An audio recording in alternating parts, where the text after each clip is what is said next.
Hi అండి, ఎలా ఉన్నారు అందరూ? Welcome to Pradeep smart classes. Chapter 2 Economic Growth versus Economic Development. Chapter 2 Arthik Abhrudhi versus Arthik Abhivruthi. నమస్కారం. Civil services మరియు ఇతర పోటీ పరీక్షలకు సిద్ధమవుతున్న అభ్యర్థులందరికీ స్వాగతం. ఇండియన్ ఎకానమీ సిలబస్లో మనం ఈరోజు ఒక అత్యంత ప్రాథమికమైన కానీ అంతే కీలకమైన అధ్యాయాన్ని చూడబోతున్నాం. అదే చాప్టర్ 2 ఆర్థిక వృద్ధి వర్సెస్ ఆర్థిక అభివృద్ధి. చూడ్డానికి ఈ రెండు పదాలు గ్రోత్ మరియు డెవలప్మెంట్ ఒకేలా అనిపించవచ్చు. చాలామంది అభ్యర్థులు ఇక్కడే గందరగోళానికి గురవుతారు. కానీ ఒక కాబోయే అడ్మినిస్ట్రేటర్గా ఈ రెండింటి మధ్య ఉన్న సూక్ష్మమైన కానీ చాలా ముఖ్యమైన వ్యత్యాసాన్ని మీరు అర్థం చేసుకోవడం అత్యంత అవసరం. ఎందుకంటే ప్రిలిమ్స్లో దీనిపై డైరెక్ట్ ప్రశ్నలొస్తాయి, మెయిన్స్లో మీరు రాసే అనాలిటికల్ సమాధానాలకు ఈ అవగాహన పునాది లాంటిది. సరే, మరి ఈ అధ్యాయంలో మనం ఏ అంశాలు కవర్ చేయబోతున్నామో ఒకసారి క్లుప్తంగా చూద్దాం. ముందుగా అసలు గ్రోత్ అంటే ఏమిటి, డెవలప్మెంట్ అంటే ఏమిటి, వాటి మధ్య ఉన్న తేడా ఏమిటి అనేదాన్ని వివరంగా తెలుసుకుంటాం. ఆ తర్వాత ఈ రోజుల్లో ఎక్కువగా మాట్లాడుకుంటున్న ఇన్క్లూజివ్ గ్రోత్ అంటే సమ్మిళిత వృద్ధి అనే భావనను చర్చిస్తాం. మానవ అభివృద్ధిని ఎలా కొలుస్తారు, ముఖ్యంగా ఎగ్జామ్ పాయింట్ ఆఫ్ వ్యూలో చాలా ఇంపార్టెంట్ అయిన హ్యూమన్ డెవలప్మెంట్ ఇండెక్స్ HDI గురించి తెలుసుకుంటాం. అసమానతలు, ప్రజల సంతోషాన్ని కొలిచే ఇతర ముఖ్యమైన సూచికలను కూడా పరిశీలిస్తాం. చివరగా ఈ చాప్టర్ మొత్తం రివైజ్ చేసి గతంలో పరీక్షలలో వచ్చిన కొన్ని ప్రశ్నలను విశ్లేషిద్దాం. సో ఇది మన రోడ్ మ్యాప్. రైట్. సో మనం మొదటి సెక్షన్లోకి వెళ్ళిపోదాం. ఈ రెండు భావనల మధ్య ఉన్న మౌలిక వ్యత్యాసాన్ని అర్థం చేసుకుందాం. మన చర్చను ఎకనామిక్ గ్రోత్ అంటే ఏమిటో అర్థం చేసుకోవడంతో ప్రారంభిద్దాం. ఎకనామిక్ గ్రోత్ లేదా ఆర్థిక వృద్ధి చాలా సింపుల్గా చెప్పాలంటే ఒక నిర్దిష్ట కాలంలో, ఉదాహరణకు ఒక సంవత్సరంలో ఒక దేశంలో వస్తువులు, సేవల ఉత్పత్తి ఎంత పెరిగింది అని చెప్పడమే ఆర్థిక వృద్ధి. ఇది చాలా సంకుచితమైన భావన. అంటే దేశంలో ఉత్పత్తి పెరిగిందా లేదా అనే నంబర్ని మాత్రమే ఇది చూస్తుంది. అందుకే దీనిని మనం క్వాంటిటేటివ్ చేంజ్ అంటాం. ఈ పదాన్ని మీరు నోట్ చేసుకోవాలి. క్వాంటిటేటివ్ అంటే పరిమాణాత్మక మార్పు, అంటే కేవలం సంఖ్యలలో, అంకెలలో కొలవగలిగే మార్పు. ఉదాహరణకు గత సంవత్సరం మన దేశంలో 100 కార్లు ఉత్పత్తి అయ్యాయనుకుందాం. ఈ సంవత్సరం 110 కార్లు ఉత్పత్తి అయితే అది 10% వృద్ధిని సూచిస్తుంది. అంతే. ఆ కార్ల వల్ల పొల్యూషన్ పెరిగిందా, ట్రాఫిక్ పెరిగిందా లాంటి విషయాలు ఇది పట్టించుకోదు. కేవలం నంబర్. ఈ వృద్ధిని మనం ప్రధానంగా జీడీపీ అంటే స్థూల దేశీయోత్పత్తి లేదా GNP అంటే స్థూల జాతీయోత్పత్తి వంటి కొలమానాల ద్వారా లెక్కిస్తాం. మరి ఈ ఆర్థిక వృద్ధి రేటును ఎలా లెక్కిస్తారు? చూడండి, ఇది చాలా సింపుల్ ఫార్ములా. ప్రస్తుత సంవత్సరం జీడీపీ నుండి గత సంవత్సరం జీడీపీని తీసివేస్తే మనకు ఆ ఏడాదిలో ఎంత పెరుగుదల వచ్చిందో తెలుస్తుంది. ఆ విలువను గత సంవత్సరం జీడీపీతో భాగించి వచ్చిన ఫలితాన్ని 100తో గుణిస్తే మనకు వృద్ధి రేటు శాతంలో వస్తుంది. ఉదాహరణకు గత సంవత్సరం మన దేశ జీడీపీ 100 రూపాయలు అనుకుందాం. చాలా సింపుల్గా ఈ సంవత్సరం అది 107 రూపాయలకు పెరిగితే అప్పుడు మన వృద్ధి రేటు 7%. మీరిక్కడ స్పష్టంగా గమనించాల్సిన విషయమేంటంటే ఇది కేవలం ఉత్పత్తి యొక్క సంఖ్యాపరమైన పెరుగుదలను మాత్రమే కొలుస్తుంది. అయితే ఇక్కడే అసలు కథ మొదలవుతుంది. ఎకనామిక్ డెవలప్మెంట్ లేదా ఆర్థిక అభివృద్ధి. ఇది ఆర్థిక వృద్ధి కంటే చాలా పెద్దది, చాలా విస్తృతమైనది, చాలా లోతైనది. నిజం చెప్పాలంటే ఆర్థిక అభివృద్ధి అనే పెద్ద చిత్రంలో ఆర్థిక వృద్ధి యొక్క చిన్న భాగం మాత్రమే. వృద్ధితో పాటు ప్రజల జీవన ప్రమాణాల్లో ఎలాంటి మార్పులు వచ్చాయి అనేదాన్ని కూడా ఇది పరిగణనలోకి తీసుకుంటుంది.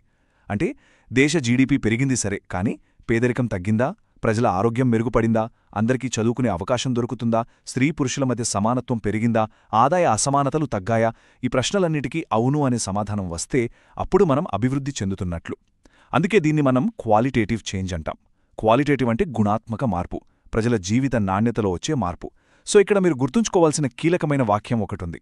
Economic growth is a means but economic development is the end goal. అంటే ఆర్థిక వృద్ధి అనేది ఒక సాధనం మాత్రమే, కానీ ఆర్థిక అభివృద్ధి అనేది మన అంతిమ లక్ష్యం. ఈ టేబుల్ ఇది మీ మెయిన్స్ ఆన్సర్లో ఒక గేమ్ చేంజర్ లాంటిది. గ్రోత్, డెవలప్మెంట్ మధ్య ఉన్న తేడాలను చాలా స్పష్టంగా పాయింట్ల వారీగా చూపిస్తుంది. ఒక్కొక్కటిగా చూద్దాం. మొదటిది స్వభావం, నేచర్. మనం ఆల్రెడీ చెప్పుకున్నట్లు గ్రోత్ కేవలం క్వాంటిటేటివ్ అంటే సంఖ్యలకు సంబంధించిందే, కానీ డెవలప్మెంట్ అది క్వాంటిటేటివ్ ప్లస్ క్వాలిటేటివ్ రెండూను. రెండవది పరిధి, స్కోప్. గ్రోత్ పరిధి చాలా చిన్నది, సంకుచితమైనది. అది కేవలం ఆదాయం, ఉత్పత్తి పెరుగుదల గురించే మాట్లాడుతుంది. కానీ డెవలప్మెంట్ పరిధి చాలా విస్తృతమైనది. ఇది ప్రజల జీవితంలోని దాదాపు అన్ని అంశాలను చూస్తుంది. మూడవది కొలమానం, మెజర్మెంట్.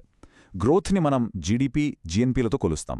కానీ డెవలప్మెంట్ను కొలవడానికి మనకు సమగ్రమైన సూచికలు కావాలి. ఉదాహరణకు HDI మానవ అభివృద్ధి సూచిక, PQLI భౌతిక జీవన ప్రమాణ సూచిక వంటివి. చివరగా 4వది భావన, కాన్సెప్ట్. గ్రోత్ అనేది యూనిడైమెన్షనల్ అంటే ఏకదిశాపరమైనది. అది కేవలం ఆదాయమనే ఒక్క కోణంలోనే చూస్తుంది. కానీ డెవలప్మెంట్ మల్టీడైమెన్షనల్ అంటే బహుదిశాపరమైనది. ఇది ఆరోగ్యం, విద్య, జీవన ప్రమాణం ఇలా అనేక కోణాలను పరిశీలిస్తుంది. అర్థమైందా? మరి ఒక దేశ ఆర్థిక అభివృద్ధిని ఏ అంశాలు ప్రభావితం చేస్తాయి? వీటిని మనం స్థూలంగా 2 రకాలుగా విభజించవచ్చు: ఆర్థిక అంశాలు మరియు ఆర్థికేతర అంశాలు. ఆర్థిక అంశాలలో ముఖ్యమైనవి సహజ వనరులు, న్యాచురల్ రీసోర్సెస్. తర్వాత క్యాపిటల్ ఫార్మేషన్ అంటే మూలధన కల్పన. సింపుల్గా చెప్పాలంటే దేశంలో ఫ్యాక్టరీలు, యంత్రాలు, రోడ్లు, పోర్ట్లు వంటి వాటిపై పెట్టుబడి పెట్టడం. దీనివల్ల ఉత్పత్తి సామర్థ్యం పెరుగుతుంది. అలాగే స్ట్రక్చరల్ చేంజ్ అంటే ఆర్థిక వ్యవస్థ నిర్మాణంలో మార్పులు రావడం. ఉదాహరణకు ప్రజలు వ్యవసాయం నుండి పరిశ్రమలు, సేవల రంగానికి మారడం. ఇక ఆర్థికేతర అంశాలు. ఈ రోజుల్లో వీటి ప్రాముఖ్యత ఇంకా ఎక్కువ. ఇందులో అత్యంత ముఖ్యమైనది నంబర్ 1 హ్యూమన్ క్యాపిటల్ లేదా మానవ మూలధనం. అంటే మన దేశ ప్రజల నైపుణ్యాలు, వాళ్ల చదువు, వాళ్ల ఆరోగ్యం. స్కిల్స్ ఉన్న ఆరోగ్యవంతమైన జనాభా ఒక దేశానికి అతిపెద్ద ఆస్తి. అలాగే విద్య, టెక్నాలజీ, సమర్థవంతమైన శాంతి భద్రతల వ్యవస్థ ఇవన్నీ కూడా అభివృద్ధికి చాలా అవసరం. సరే, గ్రోత్ అంటే ఏంటో, డెవలప్మెంట్ అంటే ఏంటో చూసాం. ఇప్పుడు ఇంకొంచెం లోతుగా వెళ్దాం. అభివృద్ధికి సంబంధించిన మరో 2 ముఖ్యమైన భావనలను చర్చిద్దాం. మొదటిది అండర్ డెవలప్మెంట్ మరియు దానికి పరిష్కారంగా ఆధునిక ప్రపంచం చూస్తున్న ఇన్క్లూజివ్ గ్రోత్. అండర్ డెవలప్మెంట్ లేదా అభివృద్ధి చెందనితనం అంటే ఏమిటి? సింపుల్గా 3 లక్షణాలుంటాయి. 1 తలసరి ఆదాయం చాలా తక్కువగా ఉండడం. 2 అధిక నిరుద్యోగం. 3 సమాజంలో తీవ్రమైన అసమానతలు. ఈ 3 లక్షణాలు ఒక దేశంలో కనిపిస్తే ఆ పరిస్థితిని మనం అండర్ డెవలప్మెంట్ అంటాం. ఈ సందర్భంగా మీరు గుర్తుంచుకోవాల్సిన ఒక ముఖ్యమైన కమిటీ ఉంది, ప్రిలిమ్స్కి ఇంపార్టెంట్. 2013లో అప్పటి ఆర్బీఐ గవర్నర్ రఘురామ్ రాజన్ నేతృత్వంలో ఒక కమిటీని వేశారు. ఈ కమిటీ దేశంలోని రాష్ట్రాల మధ్య అభివృద్ధి స్థాయిని కొలవడానికి, వాటికి నిధులు కేటాయించడానికి కాంపోజిట్ డెవలప్మెంట్ ఇండెక్స్ అనే ఒక సూచికను ప్రతిపాదించింది. మరి ఈ అండర్ డెవలప్మెంట్ సమస్యకు పరిష్కారమేంటి? కేవలం జీడీపీ నంబర్ని పెంచితే సరిపోతుందా? లేదు. ఆ వృద్ధి ఫలాలు సమాజంలోని అట్టడుగు వర్గాల వరకు చేరాలి. ఆ భావనకే మనం ఇన్క్లూజివ్ గ్రోత్ లేదా సమ్మిళిత వృద్ధి అని పేరు పెట్టాం. అంటే ఆర్థిక వృద్ధి వల్ల కలిగే ప్రయోజనాలు కులం, మతం, ప్రాంతం, లింగం, వర్గం ఇలాంటి తేడాలు ఏవీ లేకుండా సమాజంలోని అన్ని వర్గాల ప్రజలకు సమానంగా, న్యాయంగా అందాలి. దీని వెనుకున్న ప్రాథమిక సూత్రం ఈక్విటీ. ఈక్విటీ అంటే న్యాయబద్ధత, సమాన అవకాశాలు. కేవలం వృద్ధి మీద దృష్టి పెట్టడం కన్నా ఈ సమ్మిళిత వృద్ధి అనేది ఎంతో మెరుగైన, ఆచరణీయమైన మార్గంగా ఈరోజు ప్రపంచం మొత్తం గుర్తిస్తోంది. సరే, మరి ఈ సమ్మిళిత వృద్ధి యొక్క ముఖ్య లక్షణాలేమిటి? మొదటిది ఆదాయ అసమానతలను తగ్గించడం. ఇక్కడ వర్టికల్ ఇనీక్వాలిటీస్ అంటే ధనికులు, పేదల మధ్య అంతరాన్ని తగ్గించడం. అలాగే హొరైజాంటల్ ఇనీక్వాలిటీస్ అంటే వివిధ సామాజిక సమూహాల మధ్య అంతరాన్ని తగ్గించడం కూడా ముఖ్యమే. రెండవది ప్రాంతీయ అసమానతలను తగ్గించడం. అంటే దేశంలో ముంబై, ఢిల్లీ లాంటి నగరాలు అద్భుతంగా అభివృద్ధి చెంది కొన్ని గ్రామీణ, గిరిజన ప్రాంతాలు వెనుకబడిపోకుండా చూడటం. మూడవది ఆర్థిక వ్యవస్థలోని 3 రంగాలు అంటే వ్యవసాయం, పరిశ్రమలు మరియు సేవా రంగాల మధ్య సమతుల్యమైన వృద్ధిని సాధించడం. ఒక రంగం మాత్రమే పెరిగిపోతే అది మంచిది కాదు. చివరగా అన్నిటికన్నా ముఖ్యమైనది ధనికులు హ్యావ్స్ మరియు పేదలు హ్యావ్ నాట్స్ మధ్య అంతరాన్ని తగ్గించడం ద్వారా పేదరికాన్ని సమూలంగా నిర్మూలించడం. ఇవన్నీ సమ్మిళిత వృద్ధి యొక్క ప్రధాన లక్ష్యాలు. ఇప్పుడొక నమ్మలేని నిజం. సమ్మిళిత వృద్ధి దిశగా భారతదేశం సాధించిన ఒక అద్భుతమైన విజయాన్ని ఈ సంఖ్య సూచిస్తోంది. ఐక్యరాజ్యసమితి నివేదిక ప్రకారం కేవలం 10 ఏళ్లలో అంటే 2005-6 నుండి 2015-16 మధ్య కాలంలో భారతదేశం సుమారు 273 మిలియన్ల మందిని అంటే దాదాపు 27.3 కోట్ల మందిని బహుముఖ పేదరికం నుండి బయటకు తీసుకువచ్చింది. ఇది ప్రపంచ చరిత్రలోనే ఒక రికార్డ్. ఇది ఒక గొప్ప విజయం, సందేహం లేదు. అయినప్పటికీ మన ప్రయాణం ఇంకా పూర్తి కాలేదు. అవినీతి, తక్కువ ఉద్యోగాల కల్పన, నైపుణ్యాల కొరత వంటి అనేక సవాళ్లు మన ముందు ఇంకా ఉన్నాయి. ఈ సవాళ్లను అధిగమిస్తేనే మనం నిజమైన సమ్మిళిత వృద్ధిని సాధించగలం. రైట్. ఇప్పుడు మనం చాలా ఇంపార్టెంట్ డేటా ఇంటెన్సివ్ సెక్షన్లోకి వస్తున్నాం. ఇక్కడ ప్రతి పాయింట్ ఒక ప్రిలిమ్స్ బిట్ అవ్వచ్చు. జాగ్రత్తగా వినండి. అభివృద్ధిని కేవలం డబ్బుతో, ఆదాయంతో కొలవడం సరికాదు, ప్రజల జీవన నాణ్యతతో కొలవాలి అని చెప్పుకున్నాం కదా. మరి దాన్ని ప్రాక్టికల్గా ఎలా కొలవాలి? దీనికోసం ప్రపంచవ్యాప్తంగా అనేక సూచికలున్నాయి. అందులో మనం మొదటగా అత్యంత ప్రసిద్ధమైన, అత్యంత ముఖ్యమైన సూచిక హ్యూమన్ డెవలప్మెంట్ ఇండెక్స్ HDI గురించి తెలుసుకుందాం. హ్యూమన్ డెవలప్మెంట్ ఇండెక్స్ HDI లేదా మానవ అభివృద్ధి సూచిక ఈ పేరు గుర్తుపెట్టుకోండి. దీనిని రూపొందించింది పాకిస్తానీ ఆర్థికవేత్త అయిన మహబూబ్ ఉల్ హక్. మన భారత ఆర్థికవేత్త, నోబెల్ బహుమతి గ్రహీత అయిన అమర్త్య సేన్ కూడా దీని రూపకల్పనలో కీలక పాత్ర పోషించారు. అయితే పరీక్షల దృష్ట్యా మీరు 100% గుర్తుంచుకోవాల్సిన అత్యంత ముఖ్యమైన విషయం, హెచ్డిఐని ఏటా ఎవరు ప్రచురిస్తారు? సమాధానం యుఎన్డిపి, అంటే యునైటెడ్ నేషన్స్ డెవలప్మెంట్ ప్రోగ్రామ్. ఇది చాలా తరచుగా ప్రిలిమ్స్లో అడిగే ప్రశ్న. మళ్ళీ చెప్తున్నా, నోట్ చేసుకోండి. HDI is published by UNDP. హెచ్డిఐని 3 ప్రాథమిక అంశాలు లేదా డైమెన్షన్స్ ఆధారంగా లెక్కిస్తారు. ఈ 3 డైమెన్షన్స్ కూడా చాలా ముఖ్యం. మొదటి అంశం లాంగ్ అండ్ హెల్దీ లైఫ్, అంటే ప్రజలు ఎంతకాలం ఆరోగ్యంగా జీవిస్తున్నారు. దీనిని లైఫ్ ఎక్స్పెక్టెన్సీ అట్ బర్త్, అంటే పుట్టినప్పుడు సగటు ఆయుర్దాయం అనే సూచికతో కొలుస్తారు. రెండవ అంశం నాలెడ్జ్, అంటే జ్ఞానం లేదా విద్య. దీనిని 2 సూచికలతో కొలుస్తారు. ఒకటి ఎక్స్పెక్టెడ్ ఇయర్స్ ఆఫ్ స్కూలింగ్, అంటే ఇప్పుడు స్కూల్లో చేరుతున్న ఒక పిల్లవాడు తన జీవితకాలంలో సగటున ఎన్ని సంవత్సరాలు చదువుకుంటాడు అని అంచనా వేయడం. రెండవది మీన్ ఇయర్స్ ఆఫ్ స్కూలింగ్, అంటే దేశంలోని 25 ఏళ్లు పైబడిన వయోజనులు అప్పటికే సగటున ఎన్ని సంవత్సరాలు చదువుకున్నారు అనేది. మూడవ అంశం డీసెంట్ స్టాండర్డ్ ఆఫ్ లివింగ్, అంటే మంచి జీవన ప్రమాణం. దీనిని gross national income per capita ద్వారా కొలుస్తారు, అంటే తలసరి స్థూల జాతీయ ఆదాయం. ఇక్కడ ఒక చిన్న టెక్నికల్ పాయింట్ ఉంది. ఈ జిఎన్ఐని పీపీపీ డాలర్లలో లెక్కిస్తారు. పీపీపీ అంటే పర్చేసింగ్ పవర్ ప్యారిటీ, అంటే వివిధ దేశాల్లో కరెన్సీ విలువ వేరుగా ఉన్నా వాటి కొనుగోలు శక్తిని సమానం చేసి లెక్కించడం. సరే, మరి ఈ హెచ్డిఐలో మన భారతదేశం పరిస్థితి ఏంటి? 2020 మానవ అభివృద్ధి నివేదిక ప్రకారం 189 దేశాల జాబితాలో భారతదేశం 131వ స్థానంలో నిలిచింది. మన హెచ్డిఐ స్కోర్ 0.645. ఈ స్కోర్ ప్రకారం భారతదేశం మీడియం హ్యూమన్ డెవలప్మెంట్ లేదా మధ్యస్థ మానవ అభివృద్ధి కేటగిరీలో ఉంది. దీంతోపాటు మనం మరో 2 అనుబంధ సూచికల గురించి కూడా తెలుసుకోవాలి. ఒకటి ఐహెచ్డిఐ, అంటే ఇన్ఈక్వాలిటీ అడ్జస్టెడ్ హెచ్డిఐ. దేశంలో ఉన్న అసమానతలను కూడా కలిపి చూస్తే మన అసలైన అభివృద్ధి స్థాయి ఎంతుందో ఇది చూపిస్తుంది. సహజంగా ఐహెచ్డిఐ విలువ హెచ్డిఐ కంటే తక్కువగా ఉంటుంది. రెండవది కొత్తగా ప్రవేశపెట్టిన పిహెచ్డిఐ, అంటే ప్లానిటరీ ప్రెషర్స్ అడ్జస్టెడ్ హెచ్డిఐ. ఇది మన అభివృద్ధి కోసం పర్యావరణానికి మనం ఎంత నష్టం చేస్తున్నామో కూడా లెక్కిస్తుంది. సరే, హెచ్డిఐ మనకు ఒక ఓవరాల్ పిక్చర్ ఇచ్చింది. కానీ కొన్ని స్పెసిఫిక్ విషయాలు, ఉదాహరణకు స్త్రీ పురుషుల మధ్య తేడాలు, లేదా ప్రజలు నిజంగా సంతోషంగా ఉన్నారా లేదా, వీటిని తెలుసుకోవాలంటే మనకు మరిన్ని టూల్స్ కావాలి. ఇప్పుడు వాటి గురించి తెలుసుకుందాం. మొదటిది జిఐఐ, అంటే జెండర్ ఇన్ఈక్వాలిటీ ఇండెక్స్ లేదా లింగ అసమానత్వ సూచిక. పేరులోనే ఉంది కదా, ఇది ఒక దేశంలో స్త్రీ పురుషుల మధ్య ఉన్న అసమానతలను కొలుస్తుంది. హెచ్డిఐ లాగానే దీనిని కూడా యుఎన్డిపి ప్రచురిస్తుంది. ఈ పాయింట్ ఇంపార్టెంట్. జిఐఐని 3 అంశాల ఆధారంగా లెక్కిస్తారు. అవి 1. రీప్రొడక్టివ్ హెల్త్, ప్రత్యుత్పత్తి ఆరోగ్యం. 2. ఎంపవర్మెంట్, సాధికారత. మరియు 3. లేబర్ మార్కెట్ పార్టిసిపేషన్, శ్రామిక మార్కెట్లో మహిళల భాగస్వామ్యం. 2020 నివేదిక ప్రకారం భారతదేశం జిఐఐలో 123వ ర్యాంక్లో ఉంది. ఇది మన దేశంలో లింగ అసమానతలు ఇంకా ఎంత తీవ్రంగా ఉన్నాయో సూచిస్తుంది. ఇక్కడే చాలామంది స్టూడెంట్స్ తప్పు చేస్తారు. జాగ్రత్తగా వినండి. జిఐ, జిజిఐ రెండూ ఒకేనా అనిపిస్తాయి. రెండూ లింగ సమానత్వం గురించే మాట్లాడతాయి. కాని రెండింటినీ పబ్లిష్ చేసే సంస్థలు వేరు. ఇది ఒక పక్కా ప్రిలిమ్స్ ట్రాప్. మనమిందాక చూసిన జిఐని యుఎన్డిపి ప్రచురిస్తే, ఈ గ్లోబల్ జెండర్ గ్యాప్ ఇండెక్స్ జిజిఐని వరల్డ్ ఎకనామిక్ ఫోరం WEF ప్రచురిస్తుంది. దీని మాత్రం మర్చిపోవద్దు. GI UNDP, GGI WEF. 2020లో భారతదేశం జిజిఐలో 112వ స్థానంలో ఉంది. ఇప్పుడొక ఆసక్తికరమైన సూచిక గురించి చూద్దాం. వరల్డ్ హ్యాపీనెస్ రిపోర్ట్ లేదా ప్రపంచ సంతోష నివేదిక. దీనిని UN sustainable development solutions network SDSని ప్రచురిస్తుంది. ఇది ప్రజలను నేరుగా మీరు ఎంత సంతోషంగా ఉన్నారు అని అడిగి ఆ స్వీయ అంచనా ఆధారంగా ర్యాంకింగ్ ఇస్తుంది. అయితే ఈ సంతోషాన్ని ప్రభావితం చేసే 6 కీలక అంశాలను కూడా ఇది విశ్లేషిస్తుంది. అవి తలసరి జీడిపి, సామాజిక మద్దతు, అంటే కష్టకాలంలో ఆదుకోవడానికి ఎవరైనా ఉన్నారా అనే భావన, ఆరోగ్యకరమైన ఆయుర్దాయం, జీవితంలో నిర్ణయాలు తీసుకునే స్వేచ్ఛ, ఉదారత మరియు అవినీతిపై ప్రజల అభిప్రాయాలు. 2021 నివేదిక ప్రకారం 149 దేశాలలో భారతదేశం 139వ స్థానంలో ఉంది. వరుసగా 4వ సంవత్సరం కూడా ఫిన్లాండ్ ప్రపంచంలోనే అత్యంత సంతోషకరమైన దేశంగా నిలిచింది.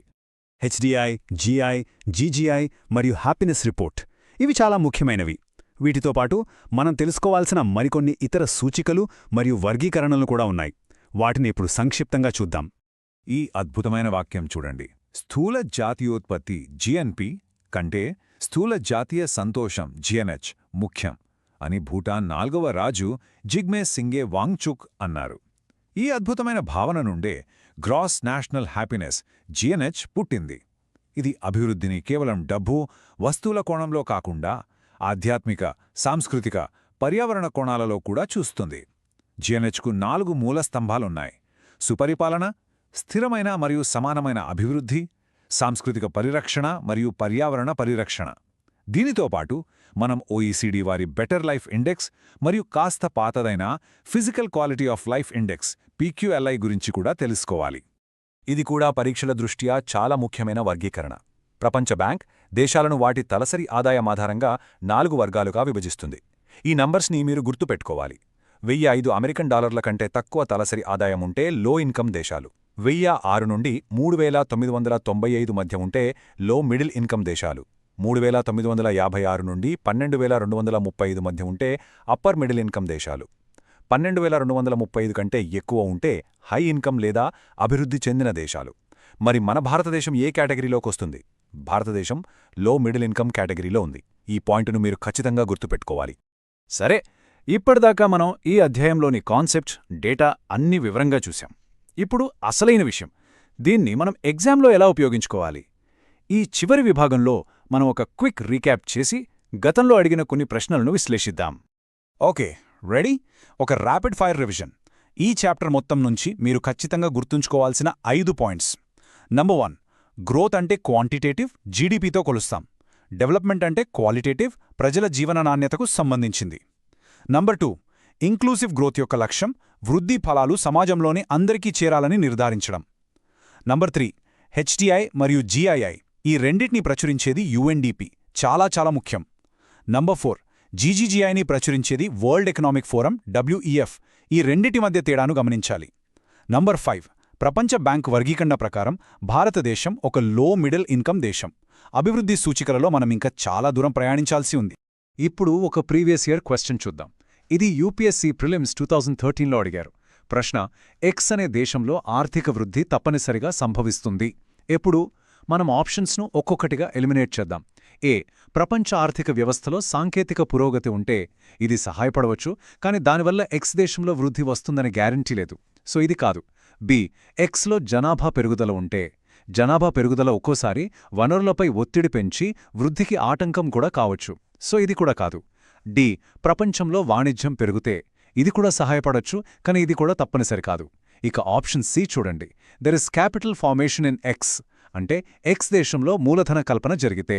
మనం ఇందాకే చెప్పుకున్నాం, మూలధన కల్పన అంటే కొత్త ఫ్యాక్టరీలు, యంత్రాలు, ఇన్ఫ్రాస్ట్రక్చర్లో పెట్టుబడి పెట్టడం. ఇలా చేసినప్పుడు దేశం యొక్క ఉత్పత్తి సామర్థ్యం నేరుగా పెరుగుతుంది. ఉత్పత్తి పెరిగితే అదే కదా ఆర్థిక వృద్ధి. కాబట్టి అన్నిటికంటే ఇదే అత్యంత ప్రత్యక్షమైన మరియు అవసరమైన షరతు. సో సరైన సమాధానం ఆప్షన్ C. ఇంకో ప్రశ్న చూద్దాం. ఇది UPSC ప్రిలిమ్స్ 2012లో అడిగారు. ప్రశ్న: కింది వాటిలో వేటిని సమ్మిళిత పాలన, ఇంక్లూజివ్ గవర్నెన్స్లో భాగంగా చెప్పవచ్చు? సమ్మిళిత పాలన అంటే అందరినీ కలుపుకుపోయే పరిపాలన. ఒక్కొక్క స్టేట్మెంట్ను చూద్దాం. 1, NBFCలను బ్యాంకింగ్ చేయడానికి అనుమతించడం. ఇది ఒక ఆర్థిక సంస్కరణ, కానీ దీనిని నేరుగా సమ్మిళిత పాలన అని చెప్పలేం. 2, సమర్థవంతమైన జిల్లా ప్రణాళికా కమిటీలను ఏర్పాటు చేయడం. దీనివల్ల స్థానిక ప్రజలు పాలనలో భాగస్వాములవుతారు. ఇది ఖచ్చితంగా సమ్మిళిత పాలనలో భాగం. 3, ప్రజారోగ్యంపై ప్రభుత్వ వ్యయాన్ని పెంచడం. దీనివల్ల పేదవారికి కూడా మంచి వైద్యం అందుతుంది. ఇది సమ్మిళిత పాలన యొక్క ముఖ్య ఉద్దేశ్యం. 4, మధ్యాహ్న భోజన పథకాన్ని బలోపేతం చేయడం. ఇది పిల్లల పోషణ, విద్యకు సంబంధించింది. ఇది ఖచ్చితంగా సమ్మిళిత పాలన. కాబట్టి స్టేట్మెంట్స్ 2, 3 మరియు 4 సరైనవి. దీని ప్రకారం సరైన ఆప్షన్ C. చివరగా మీకోసం ఒక మెయిన్స్ ప్రాక్టీస్ ప్రశ్న. ఆర్థిక వృద్ధి అనేది ఆర్థిక అభివృద్ధికి అవసరమైన షరతే కాని అది మాత్రమే సరిపోదు. ఈ వాక్యాన్ని వ్యాఖ్యానించండి. ఈ ప్రశ్నకు సమాధానం ఎలా రాయాలో నేను మీకు ఒక స్ట్రక్చర్ ఇస్తాను. ఇంట్రొడక్షన్. ముందుగా ఆర్థిక వృద్ధి అంటే ఏమిటి, ఆర్థిక అభివృద్ధి అంటే ఏమిటో ఒక్కో లైన్లో నిర్వచించి వాటి మధ్య ఉన్న సంబంధాన్ని చెప్పండి. బాడీ. మీ సమాధానాన్ని 2 భాగాలుగా విభజించండి. మొదటి భాగంలో అభివృద్ధికి వృద్ధి ఎందుకు అవసరమో వివరించండి. వృద్ధి ద్వారా దేశానికి ఆదాయం వస్తేనే ప్రభుత్వం విద్య, ఆరోగ్యం లాంటి వాటిపై ఖర్చు చేయగలదు అని ఉదాహరణలతో చెప్పండి. రెండో భాగంలో వృద్ధి మాత్రమే ఎందుకు సరిపోదో వివరించండి. కొన్ని దేశాల్లో అధిక వృద్ధి ఉన్నప్పటికీ అసమానతలు, పర్యావరణ నాశనం కూడా ఎక్కువగా ఉంటాయని చెప్పండి. జాబ్లెస్ గ్రోత్ లాంటి భావనలను ప్రస్తావించండి. ఆ వృద్ధి ఫలాలు అభివృద్ధిగా మారాలంటే ప్రభుత్వం సమ్మిళిత విధానాలను అనుసరించడం చాలా ముఖ్యం అని నొక్కి చెప్పాలి. కన్క్లూజన్: చివరగా, నిజమైన మానవ అభివృద్ధికి పరిమాణాత్మక వృద్ధితో పాటు గుణాత్మకమైన, సమ్మిళితమైన విధానాలు రెండూ అవసరమని స్పష్టంగా మీ సమాధానాన్ని ముగించండి. ఈ చర్చతో మీకు ఆర్థిక వృద్ధి మరియు అభివృద్ధిపై ఒక సంపూర్ణమైన అవగాహన వచ్చిందని ఆశిస్తున్నాను. బాగా చదవండి, పదే పదే రివైజ్ చేయండి. మీ ప్రిపరేషన్లో మీరు తప్పక విజయం సాధించాలని కోరుకుంటున్నాను. ధన్యవాదాలు. ఈ వీడియో మీకు ఉపయోగపడితే లైక్ చేయండి. ప్రదీప్ స్మార్ట్ క్లాసెస్ యూట్యూబ్ ఛానల్ను సబ్స్క్రైబ్ చేయండి. బెల్ ఐకాన్ నొక్కండి. ఈ వీడియోను మీ ఫ్రెండ్స్తో అండ్ ఫ్యామిలీ మెంబర్స్తో షేర్ చేయండి. ధన్యవాదాలు. Thank you.